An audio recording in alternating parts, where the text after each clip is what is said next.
There's no point holding an altcoin if it's not outperforming Bitcoin. We actually find that those tokens that outperform Bitcoin in the first half of the cycle usually continue to outperform. Those that don't outperform Bitcoin continue to underperform. You can write as many price targets down as you want. You can write down these complicated algorithms of exactly what point you're going to get out. At the end of the day, unless you actually sell, it's your own head that you're competing with. What happens to your brain in a bull market with the euphoria and dopamine that hits when your portfolio is going up 10, 20, 50, 100% in weeks, sometimes days, it becomes nearly impossible to actually sell.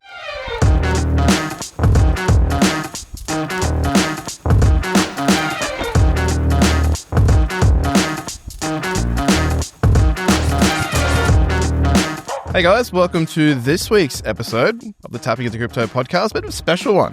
We've got three of us now. How good is this? To my right, Greg, recently just joined us here at SwiftX, but known as Australia's NFT expert, mate. It's good to have you make your maiden appearance for us. Usually we get you on the show, but this is good. Yeah, I don't know about Australia's biggest expert, but well, that's what you read on your CV. So certainly replacing Ted today, who is not tapping into crypto, but rather tapping into Europe. So he's tapping into hangover. Look forward to you coming back, Ted. Yep, absolutely. And we've got Ben. It's been on the show, not shy at all. Friend of the show. Founder of Collective Shift, great education platform, which you'll hear more about very, very shortly. But mate, welcome. Thanks for having me back, boys. Well, you, Pav. Nice to be now the other host, Ted not being here, so great. Yes, lovely to see you again, Ben. We've been on other podcasts. We've hosted one another, so. Yep. I was going to say, off the camera, you guys have spent the weekend together, if I'm not mistaken. So yeah, we were at the footy last night. Not sick of each other yet? I'm glad we're starting at 11:30. So, well, I did want to ask Ben the hardest hitting question straight off the bat, but you're a Brisbane Lions fan, Ben. SwiftX, good sponsors of the Lions. Yes. We're at the game last night. Your girlfriend Laura, big Hawks fan. Are you still in a relationship after last night? So we stayed at the hotel last night. Let's just say I wasn't sleeping in the bed. I was on the floor last night. So no, I may have taken a little bit too far after the game, but just letting you know. But yeah. I think I've still got a girlfriend. We've all been there. Love it. Footy finals is approaching. NRL, AFL. Yeah, game on. Let's get into it. But what's more important to get into? Like, we've obviously seen the markets do some interesting things these last few weeks. We want to make this one super, super relevant. I think heading into the back end of this year, as much as we want to make it through the footy season and see the Lions come up on top, we also want to make it through out of this crypto cycle. So I think this is a very fitting opportunity with some level steady heads, some older heads, I would say, which is probably the key takeaway. Seen some blood, seen some green.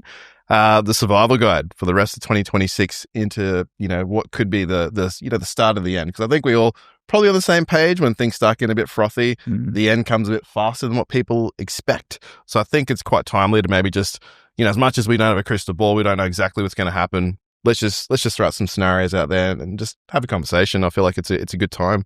Because who knows what's going to happen next in the short term. But I feel like we've all got on the same page that we're starting to think about things a little bit differently. Ben, I'd love to hear what you've got, you sharing with your crew and your subscribers.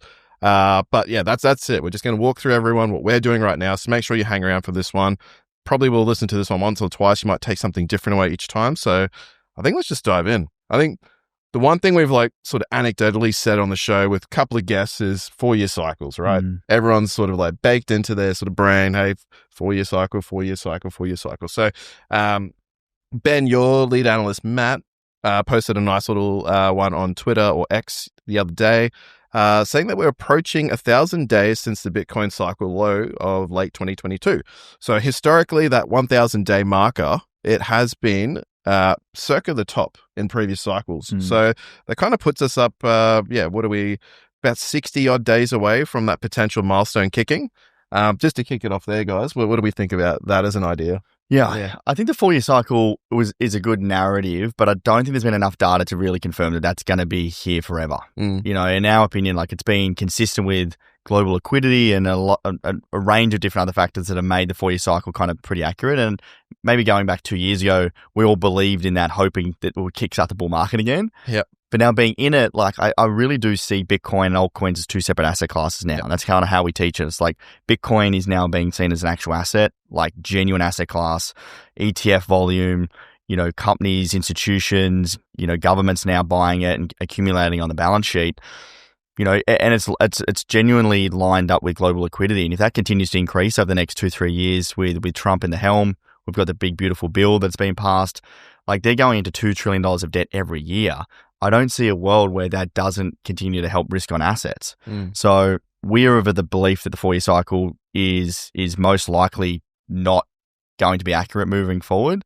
Does that mean there's not going to be a bear market? Absolutely not. Like, yes, we do believe there'll be a bear market, but there's a lot of different narratives that we're looking into, narratives and data to say, well, maybe Bitcoin has a pullback of 30-40%, but then it keeps ripping higher based on money trying to find a home. And I've never been more bullish on Bitcoin. I'm sure we'll get into it very soon, but like, I'm accumulating. I don't really care about the price short term. I really don't. Like, I bought, we're continuing to buy with that sort of long-term 5-10 year time horizon.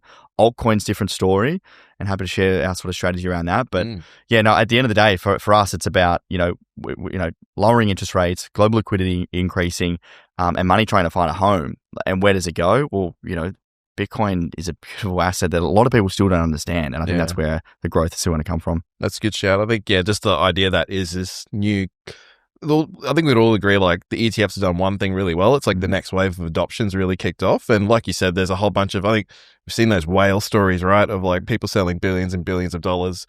But at the same time, as much as people might be worried about the whales exiting, there's new whales coming in, like you're saying, right? So like, it's kind of like a net sort of fixes itself up, right? Totally. And even with Trump writing I think it was an executive order around the retirement funds in the US, right? Now allowing crypto and Bitcoin to be bought in retirement funds, like, that's a $12 trillion asset class essentially, or a pool of funds that is automatic buying. And I think once that starts to be understood, that there is, like, even in Australia, right, with superannuation, 11% now consistently is added to the superannuation fund, and that's got to find a home. 11% of everyone's salary in the country goes into a pool of capital that's got to buy something.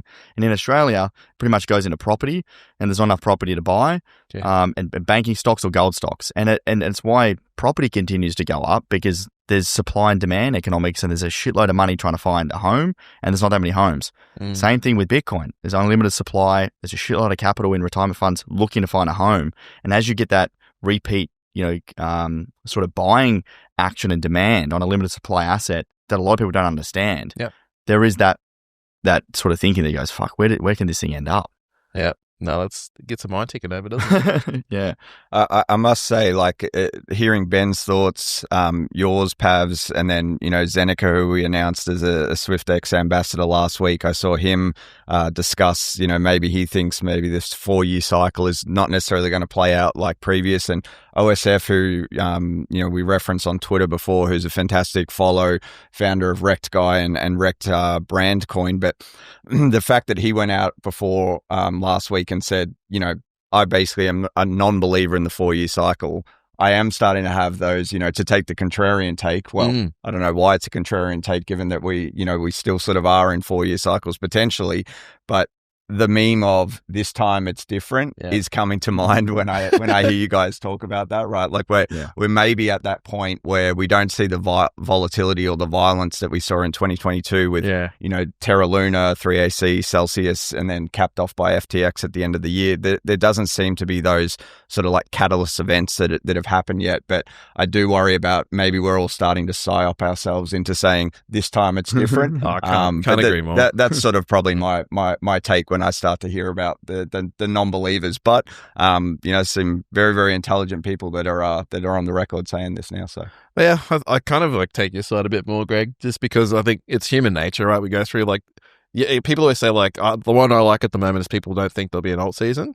And my response to that is like, do you think people stop being greedy? Totally, yeah. I'm like, no. So it's going to happen. But you got to remember, like, alt season has never been a case of all ships rise. If you actually look back to last cycle, there's lots of things that were pumping in 2017, 2016 that didn't pump in 2021. I think there'll be the same thing that we see coming up soon as well, just to sort of, but I kind of agree. Like, it's, if everyone's saying the same thing, you gotta start questioning things. Yeah. Well, it's that saying of like, narrative is price, or price equals narrative. And to your point, Greg, like I agree. Like, I think from the 4-year cycle, if we look at what that is, if we think about every time we lead into a halving event, there's that narrative that comes up. Oh, there's a halving. Oh, what does that mean? Well, supply decreases and people start talking about it, which usually increases, excitement. Same with altcoin season. Why does altcoin season happen? Well, it's euphoria, it's greed, it's people getting excited. So But I think the market dynamics change, which makes every bull market different, but also the same in a weird way. Like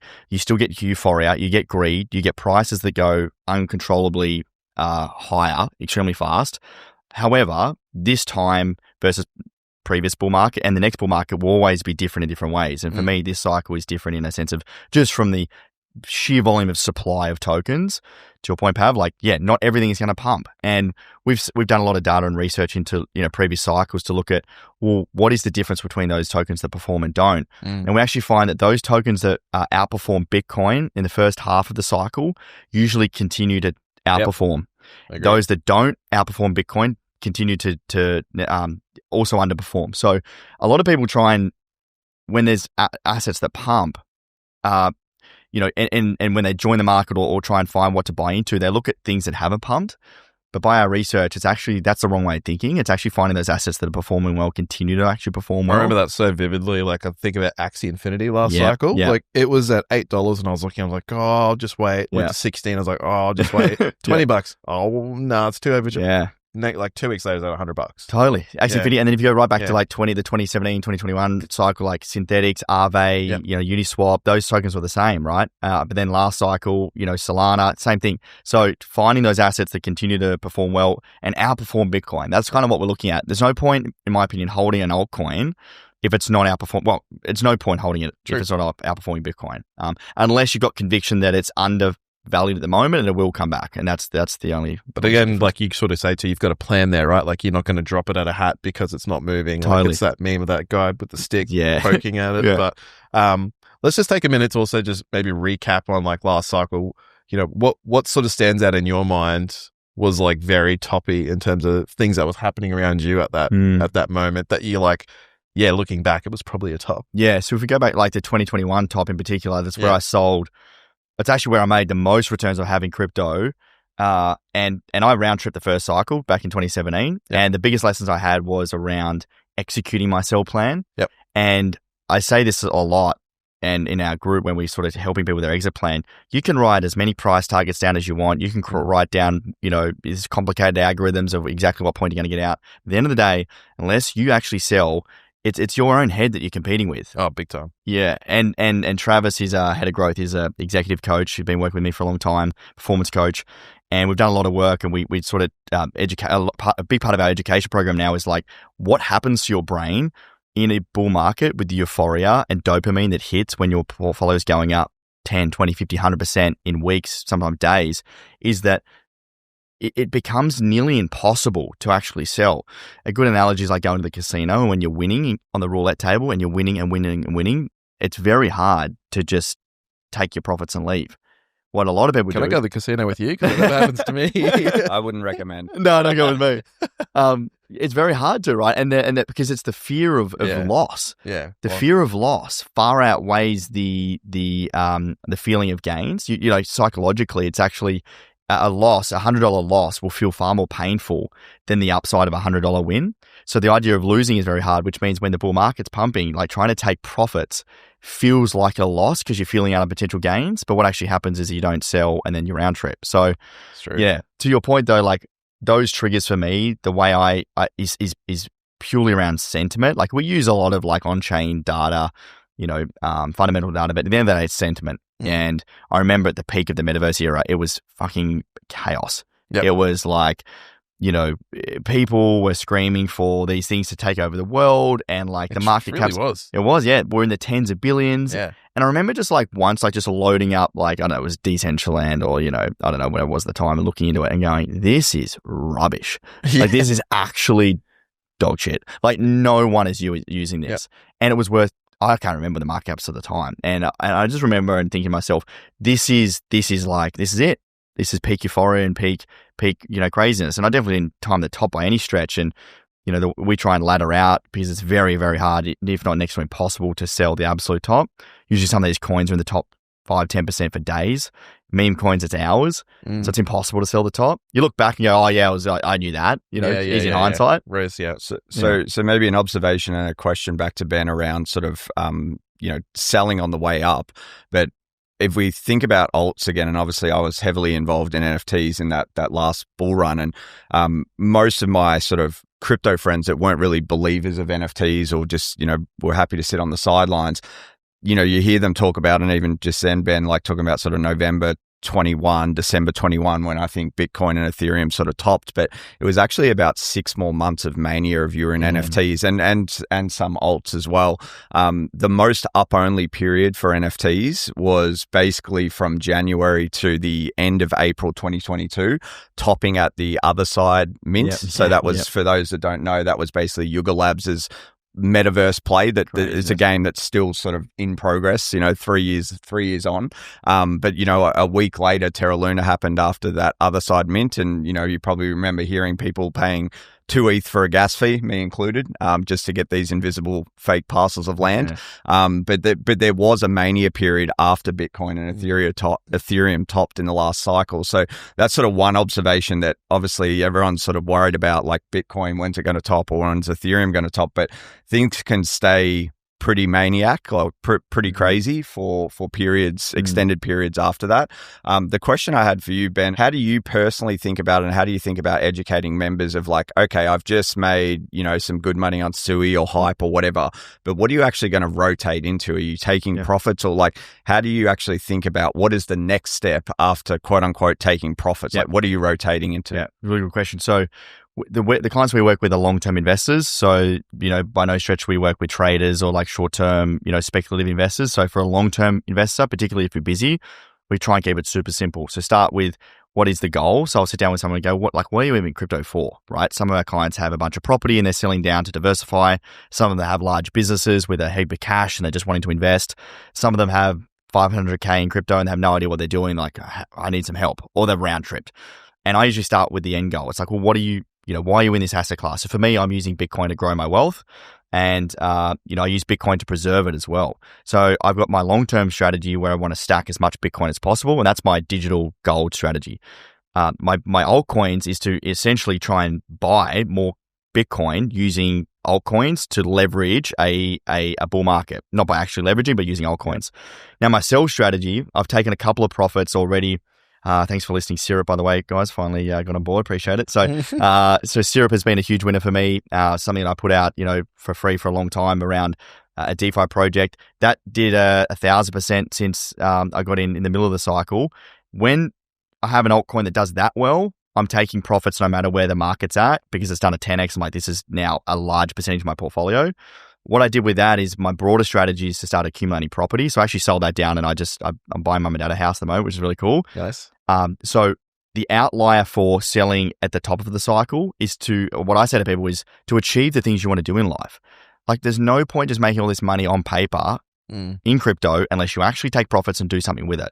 So if you're going to get into crypto, figure out what you're in crypto for and what you want to do with the money. So it might be, paying off debt. It might be, we help some people like start a business, or like, get their kids set up at school, like whatever it might be, right? Once you understand that, it can make it a lot easier to take profits. Now, once you've got those other things sorted, for me, when it comes to the top of the cycle, it most likely will just go into stable coins, because you've got to pay tax on that, and waiting to see if it's a good time to buy Bitcoin, or if we're actually at a cycle top. Like, I'm not going to pile everything out of the cycle top for Bitcoin. Local tops don't really care. It'll most likely go into stables, help me diversify into other assets, and then redeploy into the next cycle, when we have a bigger retracement. I might be half and half though, because again, I don't really care. I think Bitcoin's going to the hundreds of thousands, so I might be redeploy some and keep the rest. But the big mistake I see people make, there's two. One is they sell into another asset and get taxed, and then that new asset goes down. Or they do the hard thing, they put into stables, put into their bank, and then they get FOMO because they haven't picked the absolute top, and they go, fuck, I'm too early.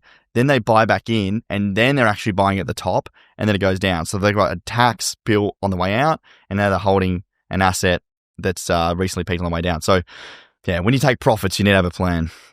This might not be as much of a crypto question, but Ben touched on something in that answer there, Pav, that I think I want to push on a little bit, because I think it's a very, very cool story. And, one of Ben's colleagues, Bergs, we give him a bit of crap for using his bunk bed story with his brother growing up that we've heard a lot, but it's a true story. And Ben just talked about buying his mum and dad a house.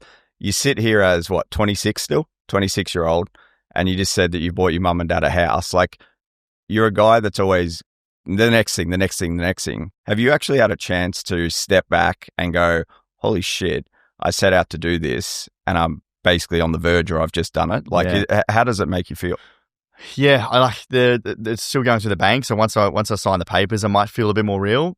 My parents, like, they gave me so much when I was younger. Like, we didn't grow up with a lot. I won't say the actual quote for quote that you just mentioned, Bergs, but yeah, I grew up in Tassie, like, but they always supported me and they always gave me as much as they could. They, gave us every opportunity. They still rent to this day, and I always wanted to give them back and say thank you, and that was my way of doing it.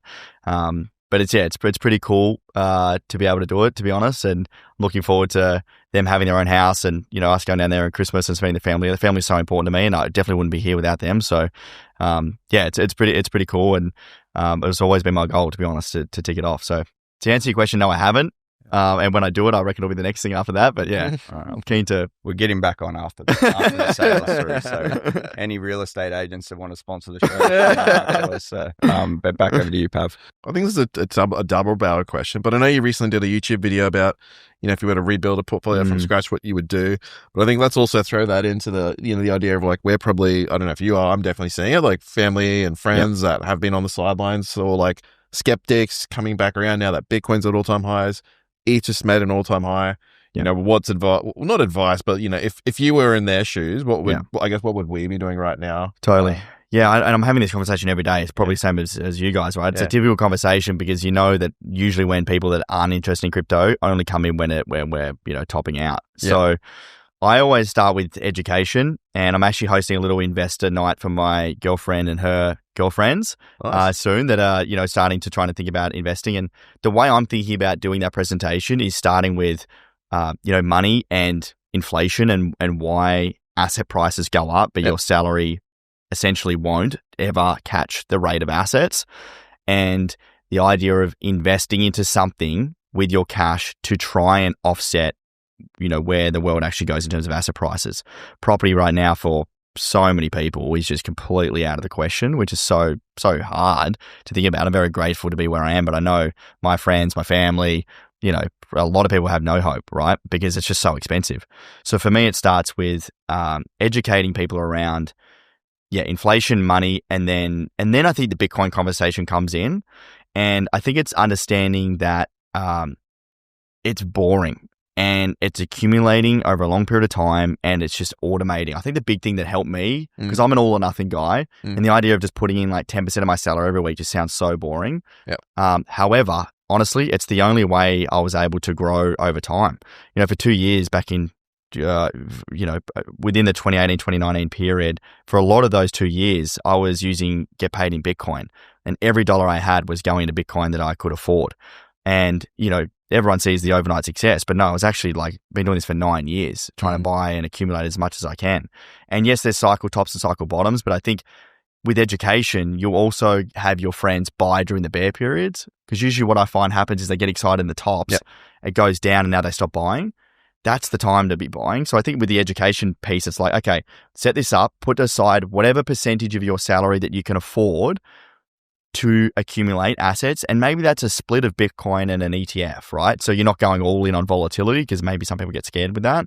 But the only way to get ahead is assets. If you do not have assets, you're screwed, because if you rent, using post-tax dollars for your rent, you're getting paid and paying a heap of money to the tax office, and you're essentially just relying on your salary, which will never be able to escape, the quote-unquote rat race, and it's sad.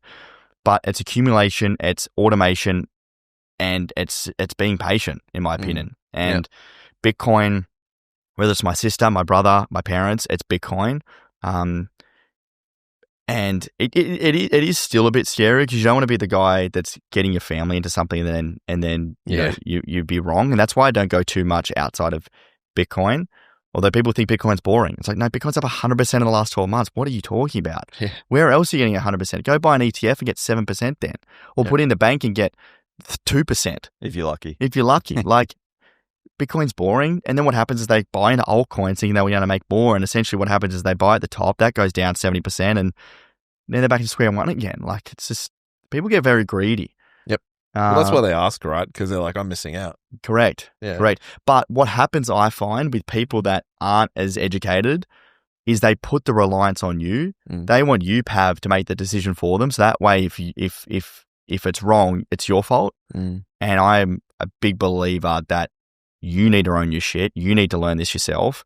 That's how I got here. I didn't know it. I quit school. I left and didn't study finance. Like, I figured this shit out on my own. And I think that's the only way you have the conviction to ride through volatility. Otherwise, you rely on someone else to do the decision for you and it goes down and now you panic because you don't know what you're doing. And then that's the whole, like, you know, Coles or influencers, like everyone's just happy to say, oh, but this guy on TikTok said it's... Yeah. The same way they tell you that putting onions under your feet will cure your cold, you know? No, it's ridiculous, right? And then when you're wrong and then you want to go, you know, sue them. It's like, well, what do you, what? Have some responsibility for yourself and learn. Load up ChatGPT and start asking it questions. Well, you got no excuse with AI, it's not right? hard. Like, honestly, like to start... You know, and you're going to make mistakes and you're going to fumble around and there's so much free education online. You guys have the podcast. Like, there's so much free education. There's no excuse, in my opinion, to not start learning. Yep. Yeah. No, well said. I want to ask Ben, we often hear obviously about the success stories, but Ben's pretty open with his content generally around sort of mistakes as well. What would, to this point, you mentioned, you know, you've been in it for 9 years. What would be your biggest mistake you've made in crypto in those 9 years? Oh, I made so many. I think when I first started listening to the wrong people, I got sucked into this YouTuber that was telling, I can't remember his theory at the time, but I essentially nearly sold half my Bitcoin at like, I don't know what it was, $5,000, $6,000 because he had this theory it was going down to 80 and I really bought into it. Completely wrong. Went hard on altcoins and didn't have the patience early on. You know, synthetics, I've told this story, you know, publicly. It was before synthetics was Haven. Bought a lot of that and then it didn't do much for a long time. Wasn't really across it. I bought too many altcoins and then just sold it off and then renamed to synthetics and did like a gazillion X. I hate to look at it, you know, and sold everything, you know, round trip first cycle. So, that was difficult. But I think at the end of the day, my experiences and where I share my experiences on what's helped me as a long-term investor that's busy is keep it simple. Don't go down the chain and have 20, 30, 50 coins. Like I think I've got 8. Stack majority Bitcoin. Don't try and trade mini cycles or like swing trade. Again, if you're a busy long-term investor, people think they can figure out this like, oh, like this, you know, the RSI goes to here and then there's this like the Bollinger Band. It's like, yeah, cool. It can give you trends, but it's not a blueprint. Trump says something tomorrow and we could be down 30%. None of it matters. Like you've just got to have a simple strategy, accumulate good assets. For now, where I'm at, where I'm investing large amounts of money, you know, my meme coin exposure, like my high risk is 1%. Everything else is in large caps. I don't even touch the smaller stuff anymore. I think a lot of people try and do this like spray and pray approach where they like buy a bunch of stuff, hoping one of them will like really outperform. It's very hard to now find the 5, 10, 15 X's in crypto. Way harder than what it used to be as well. Way harder. Yeah. And if you're going to actually make decent money, you've got to go into those positions with size.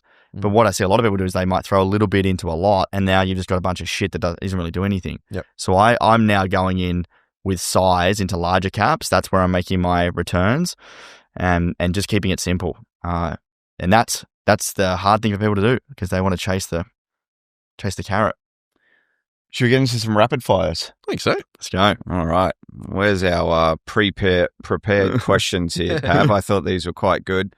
All right, Ben. In a couple of words or less, I'll start with this one. BTC below or above 250K USD by the time we see a cycle top this cycle? Oh. Below. Oh, I like that. ETH or SOL, which one comes out top dog? ETH. Will you run another marathon? If you see my big toe right now, absolutely not. No chance. What's a sleeper altcoin you're looking at right now personally? Sleeper altcoin.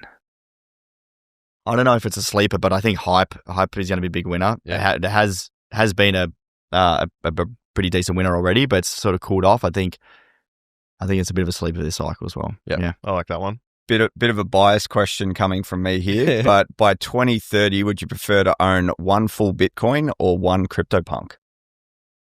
Yeah, 1 Bitcoin. Okay, I'm just going to say for the listeners at loaded home, question. I stay well clear of NFTs now, but Greg will tell me why I'm wrong. Yeah, well, we've got, as we sit here in sort of late August, we've got CryptoPunks at about a 50 ETH floor, or about 240,000 USD, so almost double a full Bitcoin right now. I just want to go on record for when Ted gets back in this seat. Ted was at an event, I think the second day I started, and I asked him the same question, and the ratio was 1.1. So in about 6 weeks, we've gone to 2 to 1. So for those playing at home, the BTC Punk chart. Yeah. Well, it could be very wrong there. We'll see. Let's catch up in 2030, see where we're at. Make JPEGs great again. All right, and this one's a bit of a double barrel one, but if the market tanks in 3 months from now, what do you do? And then if the market tanks 12 months from now, what do you do? So if the market tanks in 3 months, I'm still sitting on a large amount of cash. I always say to people, try and have some cash on the sidelines to give you that flexibility. So definitely accumulating more, especially in this cycle of Trump. I would say if we dump in the next 3 months, it's something to do with something macro. But I still have belief that Trump's going to pull us through. Yep. So I'll be buying more. If we dump in the next 12 months, that's probably far higher probability that it was a cycle top, and I'll be waiting to accumulate again at the bottom, and hopefully I've taken good profits just before that. Nice. Very good.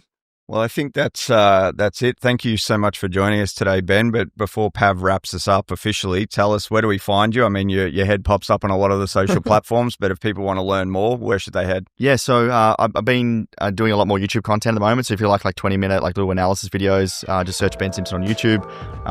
Ben and Bergs, we do a little podcast. If you like the podcast content, we're over there. Otherwise, check out our website. We do a lot of free content there as well. So thanks for having me, boys. Nice, mate. Thanks for coming.